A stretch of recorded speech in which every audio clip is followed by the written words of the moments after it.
சும்மா கூட வரக்கூடாது சரியா? சும்மா கூட வரதுக்கா நீங்கள் நானே பார்த்துருவேன்ல. குவாலிட்டி எப்படிங்க செக் பண்ணுவீங்க? என்னமா எதை வச்சுமா செக் பண்ணுவீங்க? கூட இருக்கா சும்மா த்ரெட் இருக்கா எடுங்க. இதனையடுத்து ஒப்பந்ததாரரிடம் கம்பிகளின் தடிமன் மற்றும் உயரம் உள்ளிட்டவைகளை அளக்க சொன்னவர் ஒப்பந்த காலம் முடிந்தும் இன்னும் பணிகள் முடிவடையாததால் அவர்களுக்கு டோஸ் விட்டார். காலம் கடந்தும் பணி முடியாததால் உங்களுக்கு அபராதம் விதித்தால் என்ன? அடுத்த முறை முதலமைச்சர் வருவதற்குள் இந்த மேம்பாலம் தயாராக இருக்க வேண்டும், இல்லை என்றால் உங்களை பிளாக் லிஸ்டில் போட்டு விடுவேன் என்று கடிந்து கொண்டார்.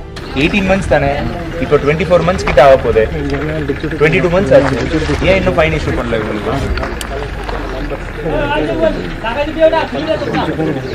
அவங்க எப்போ முடிப்பாங்களோ அது வரைக்கும் உட்காந்துட்டு அடுத்ததாக பூண்டி பகுதியில் உள்ள ஆரம்ப சுகாதார நிலையத்தில் ஆய்வு மேற்கொண்ட ஆட்சியர் மருந்தகத்தில் மருந்துகளின் இருப்பை ஆய்வு செய்தார்.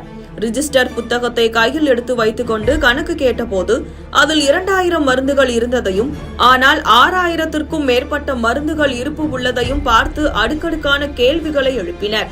மருந்து இருப்பு 6000த்திற்கு மேல் இருக்கிறது, ஆனால் கணக்கில் 2000 மட்டுமே இருப்பதாக எழுதி வைத்துள்ளீர்கள்.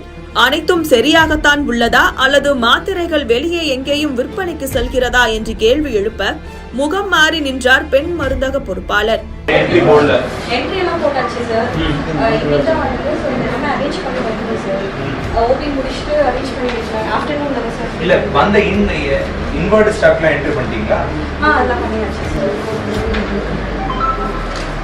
தொடர்ந்து மருத்துவமனையின் கழிப்பறையை சுத்தமாக வைத்திருக்க வேண்டும் என்றும் மருத்துவமனை நிர்வாகிகளுக்கு உத்தரவிட்டு சென்றார் மாவட்ட ஆட்சியர்.